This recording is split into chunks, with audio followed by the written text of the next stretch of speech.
Happy Sabbath, everyone. I guess the benefit of having a shorter worship service is that we get more time for the sermon. So we'll see where we end up. But as a means of introduction, my name is Berenice. I may or may not have met some of you before, and I have been privileged to worship with you here at Nunawading for some years now. And in my day job, I work as a dentist, so somehow Lucy knew, and the toothpaste theme is strong today. But today, in the time that we have, I want to explore the concept of God being on mute. I want to introduce you to Sammy and Pete Grieg. Sammy and Pete Grieg are known in their community as international prayer warriors. He's written a book specifically with this title, God on Mute. And he talks about his prayer ministry where he's taught and traveled all over the world trying to engage people in the ministry of prayer. And so basically he's put people together to empower each other, to believe in the power of prayer. And he tells this story about his experience with Sammy. They'd just given birth to their second child. Their oldest was probably just about 2 years old. And one night she woke up in a start and she shook Pete awake. And she just watched in horror, and he watched on in horror as well, as her arms started to convulse. And it started to get worse and worse, and she started to writhe in pain uncontrollably. As this excruciating, terrorizing seizure continued up her arm and towards her head, Pete could only watch as his wife seemed to be possessed by some kind of alien power that was taking over her body, and he didn't know what to do. They called the ambulance, she was rushed to hospital, and of course, as you would as a prayer warrior, you would text every person in your email inbox, in your chat groups, however it works, and say, please, all over the world, believers in Jesus, pray for my wife. She continued to suffer for these fits every 2 to 3 days, and the question started to sink in. Why doesn't God heal her? Why is he silent? Was it because of some unbelief or sin in their lives that they hadn't confessed? Was it a matter of spiritual warfare? Was it the fall? And they couldn't understand. See, friends, when we are hurt, when you and I are hurt, most of us will turn to prayer. A lot more than you might think. Because when people are in a crisis, they start coming to church more, and the trauma itself rarely creates a crisis of faith in that moment. Because we're in shock, we're in grief, and we are too scared to ask grave theological questions. But those questions come in the days and the weeks and the months and the years of waiting that follow. Because the irony is that it is this conviction that prayer actually works that causes the perplexing discomfort and the jarring disconnect when it doesn't. C.S. Lewis, and we know C.S. Lewis well, the Christian writer, amongst other things, he wrote a lot. But he had an unfortunate experience twice in his life. As a child, his mother had cancer. And he was about 10 years old, and he would pray earnestly that she would recover, she would have some kind of remission, she would have some kind of relief from the pain that she had. And miraculously, she would go into remission, only to die 2 months later. Years later, in some kind of uncanny coincidence, C.S. Lewis's fiancée also had cancer, and she, again, was bathed in prayer and unrelenting faith of their community of believers. And they married during a brief remission that she had. But then she died before their 4th anniversary. And he writes this, he says, what chokes every parent and every hope is a memory of all the prayers we have offered and all the false hopes that we had. Not hopes that were merely raised by our own wishful thinking, hopes encouraged, even forced upon us by false diagnoses, strange remissions, and temporary recovery. We were led up the garden path. Time after time, when God seemed most gracious, he was really just preparing us for the next torture. How many of us, I wonder, are sitting here today nursing private doubt in our life? And that doesn't mean that we're not ministering in church, we're not running a ministry, we're not even praying for people, because it's very easy, or sometimes we find it easier to pray for Ukraine, to pray for Syria, to pray for Turkey, than to trust God with the deepest, most private prayers that he doesn't seem to have answered. You see, friends, unanswered prayer is only a problem for people that believe in it. And it turns out that Sammy, Pete's wife, had a tumor the size of an orange in her brain, and she would continue to have these seizures every 2 to 3 days, and she is still alive. She will continue to have these seizures till she passes. But at the time that she found out, she was 29 years old. See, all of us can relate on some level of that feeling of cruising through life. We're winning, we're going from point A to B, life is on track, and then suddenly you're headed somewhere that you never wished or you never intended to go. It might be a sudden trauma. It might be a chronic illness. It might be the death of a dream, the loss of a loved one, the loss of something that you loved more than life itself, the betrayal, or the loss of someone you thought would be forever. In the words of Carl Rogers, what is most personal is most universal. Now, when we go through the Bible, there are so many examples of unanswered prayer, at least seasons of waiting. So we have Joseph, for example, who sits in the jail for 13 years of no fault of his own, wondering probably every single day if God had finished writing his story and this was how it was going to end. We have Moses, we have Abraham, we have John the Baptist. And I like this answer that Gideon gives, because in Judges, it tells us that an angel of the Lord, can you imagine, an angel of the Lord comes to Gideon and he says, "The Lord is with you, mighty man of valor." And this is Gideon's candid, raw, honest response. He says, "Please, Lord, if you are with us, then why has all of this happened? If you are with us, then why is this not easier?" See, when God puts a calling on your life, he calls you a man of valor. He promises you victory. He promises to do something great in your life. His absence makes all these kind of proclamations seem like vapid cliches and misplaced hope. Because if God is with us, then why isn't this easier? Two such examples of unanswered prayer or God being silent stand out to me, and I wonder if we could explore them briefly today. And they are the stories of Abraham and Jesus, because in their hour of greatest need, these two men, these two paragons of faith, faced the silence of God. They were pious, they were obedient, they did everything that God had asked of them, and circumstances they found themselves in demanded death. Death was something that was so contrary to their understanding of the character of God. And if any of you have ever grappled with cognitive dissonance, then the question of theodicy is probably one of the hardest to wrestle with. You see, for example, we look at the story of Abraham, and Abraham had grown up in a culture where the gods, the pagan gods with a lowercase g, would frequently ask for the sacrifice of your firstborn son as tribute. And so as he was a little child running through the streets on days of worship, it wouldn't be uncommon for him to hear the cries of live babies burning, because it was an act of worship. And that was his concept of God. But God, with a capital G, God of Israel, had called him out of that, had called him to something more, had called him to know a God of love, a God of life.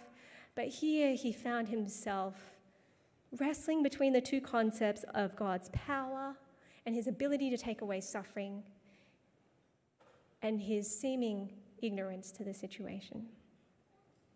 And as Abraham walks towards Mount Moriah, after he's been commanded to sacrifice his own son, something that it seems like a foreign pagan god would have asked him to do, he must have been asking himself, did I walk away from everything I knew, my family, my friends, my community, my livelihood, my prosperity, to follow a God that just turned out to be exactly like what I left?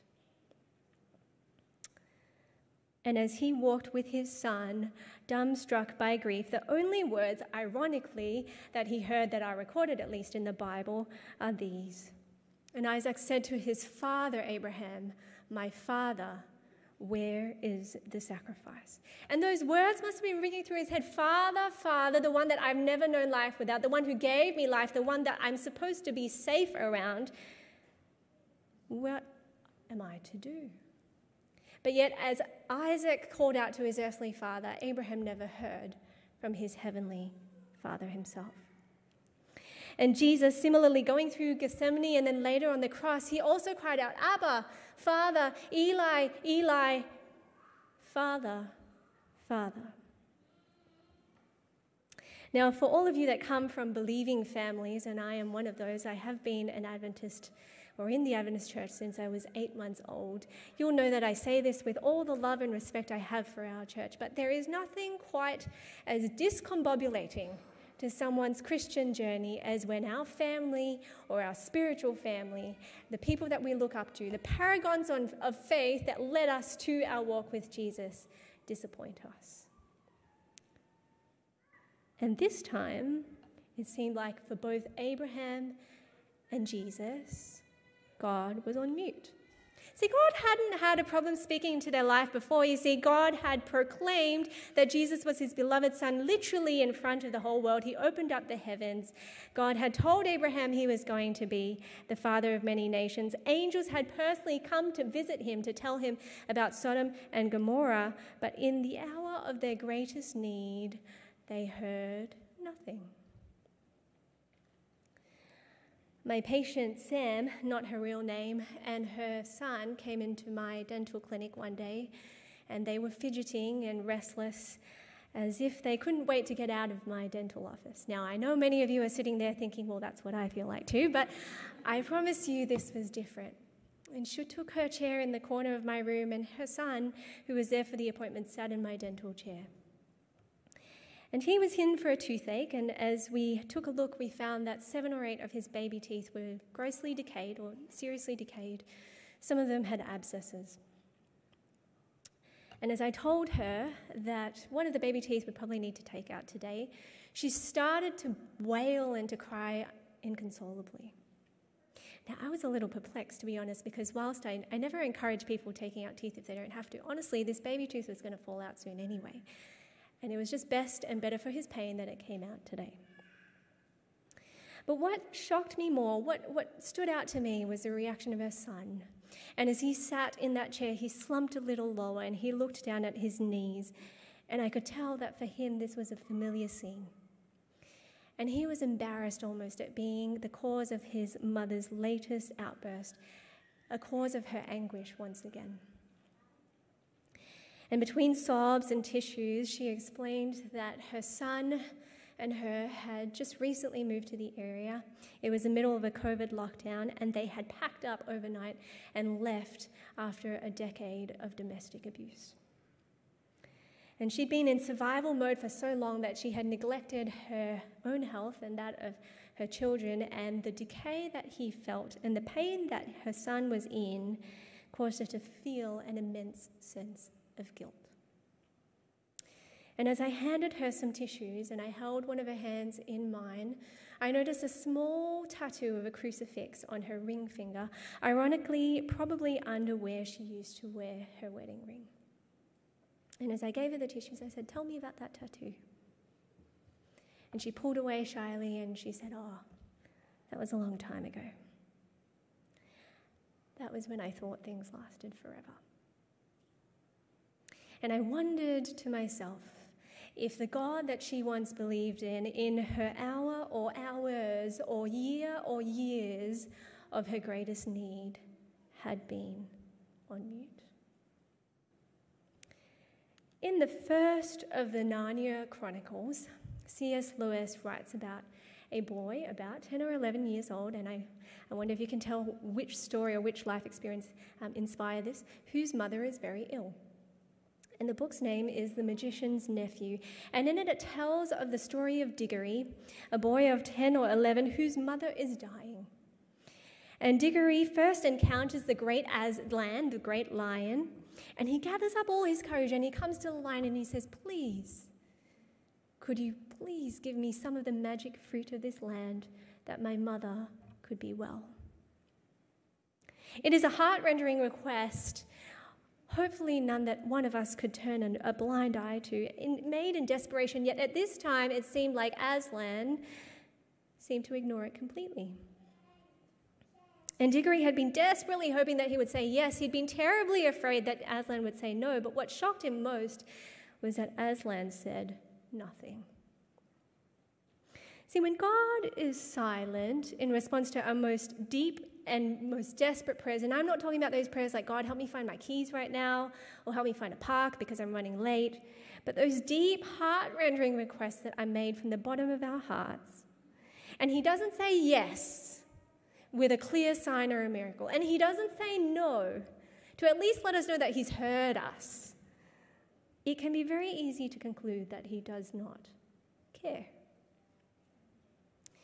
As the story goes on, Diggory's mum continues to decline in health, and he sees all the grand plans of his life with her fade away.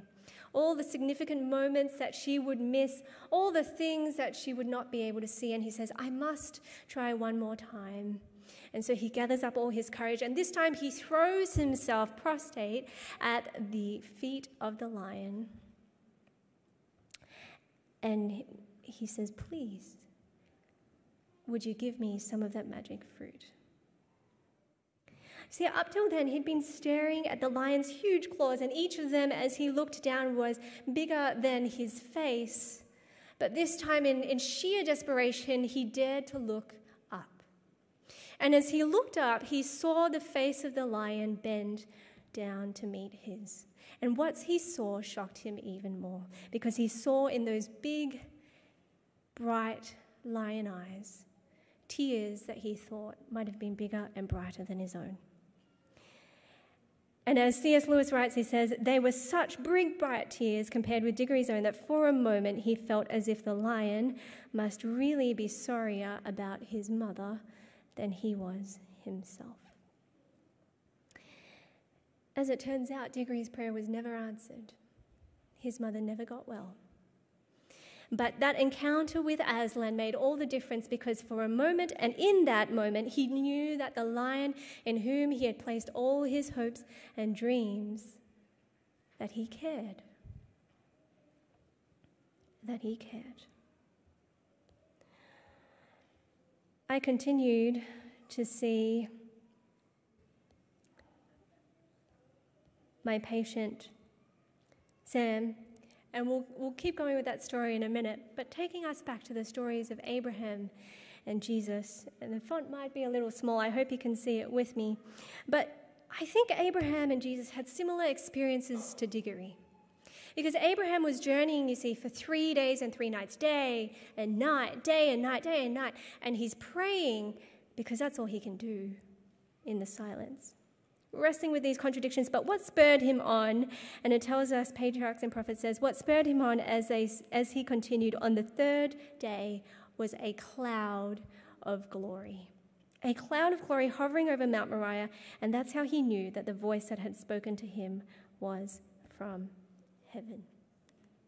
Jesus in Gethsemane and the events that followed felt the weight of the guilt of your sin and mine so heavily that he could not see the Father's reconciling face. The withdrawal of the divine countenance from the Savior in his hour of supreme anguish pierced his heart with a sorrow that you and I can never understand.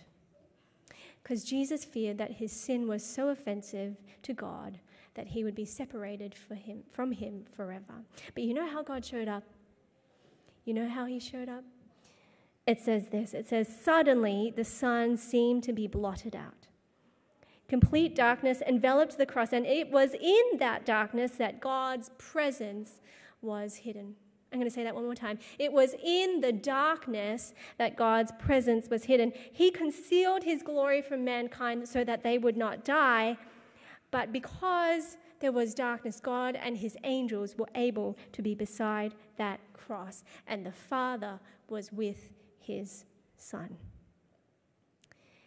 Through long hours of agony, Christ had been gazed upon by the jeering multitude, but now, because he was shrouded in darkness, Ellen White tells us, he was mercifully hidden by the mantle of God. See, when we think about tokens of God's presence, we don't usually associate clouds and darkness with him. We think more sunshine and rainbows, happy babies, marriages, happy occasions, not darkness, not clouds. But it says that in the cloud, in the darkness, God was with his Son. And the revelation of God's love, the tears in his eyes, may sometimes make it even harder for us to understand, if he does care, why he isn't answering our prayer. But at least it touches an emotional need in you and I, in my heart and yours, to know that the God in whom we believe truly cares.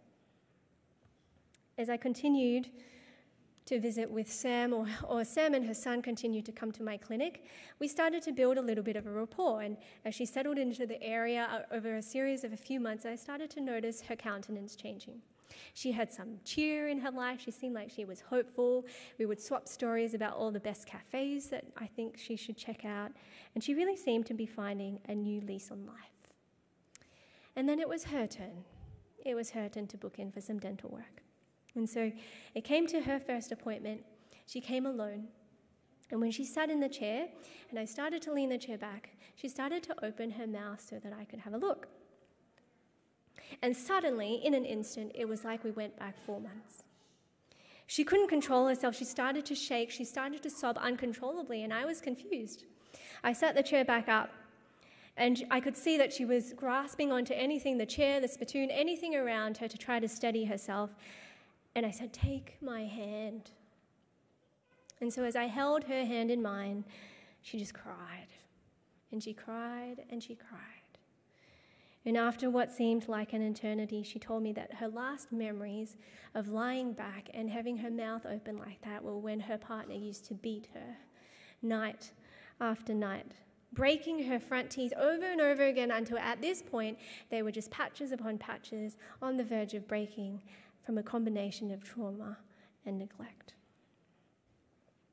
And it was only after my nurse, who had herself escaped a domestic relationship a few months later, put her hands on Sam's shoulders and said, "I know how you feel.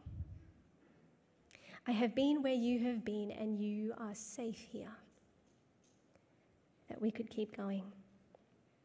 See, for 12 years, Sam had neglected herself, and her tears were a mixture of anger and resentment and disappointment at both God and man. And I knew that I probably would only have 1 or 2 chances to speak into her life meaningfully. And so as my thumb grazed her tattoo on her ring finger, I said, "You know, there's a verse in the Bible that tells us that whoever touches you touches the apple of his eye. That's pretty forever." Now, Wadding, I want you to take a step back with me and just think about this for a moment. When people come into a place of worship like this, when they come to a center of faith, they are more inclined to confide in you about things that they may not even have told their loved ones. And I see this even just as a dentist. You'd be surprised at how many people start crying after I give them local anesthetic, and I promise you it's not because of the needle. And as they cry, they wipe their tears and they apologize. "I'm sorry, it's not you, it's me." They tell me about their day, and it's usually just the emotional release at the end of what is a turmoil of a week, whether it be frustration, stress, grief. And so in 1 week I might see the father who's telling me he has cancer, but he hasn't told his kids yet. I see the mum who's late for her appointment because her child is about to be turned off life support in the hospital down the road, but she's got to get her crown on today because she wants something in her life to continue as normal, because that would make sense, not a mother turning off life support of her 29-year-old daughter. I see the grandma who's running late and calls because she's dropping her teenage daughter off at anorexia rehab for the 3rd time. I see the young woman who's just found out that she cannot have children. I see the young lady who's just found out she's pregnant, partnerless, estranged from her family, and in a different town. And you and I, in a church setting, might see people, the young person in your youth group or in your social circle that is just bouncing from thing, to activity, from friend's house to friend's house, trying to drown out and trying to escape the bombshell of a disaster that is his parents' marriage at home. And I wonder what we do when we see these things. Because you and I may not share all these experiences to a T, but we all know what it is like to be groping in the dark for any shred of hope when God seems to be on mute. And it's an interesting concept, being on mute, because if any of you have ever watched TV, and we're in the 20th century, I hope I'm not speaking to out of turn here, but if any of you have ever put something on mute, you'll know that just because it's on mute doesn't mean it's not there. Just because you can't hear it doesn't mean the program has stopped. Just because you cannot hear God's voice doesn't mean he isn't acting. And as Pete sat in the waiting room of the emergency department of the hospital for the umpteenth time, as Sam was admitted again for these seizures and a pain that she could not control, he prayed again, and he was angry with God. And he said, God, I need you. And the only 5 words that he could hear were, I know how you feel. And that seemed to make Pete even more angry, to be honest, because he said, how on earth, God, can you pretend to know how I feel? When did you ever see the face you loved more than anything in the world contort uncontrollably, demonically, blue, gasping for air? When did you ever have to sit there whispering the stupidest prayers that were ever prayed, feeling totally and utterly helpless? God, I don't think you have any idea how it feels to be one flesh with someone and watch that person spasm as if their bones are going to break. When did you ever experience all of that? And God said, I know how you feel. I know how you feel.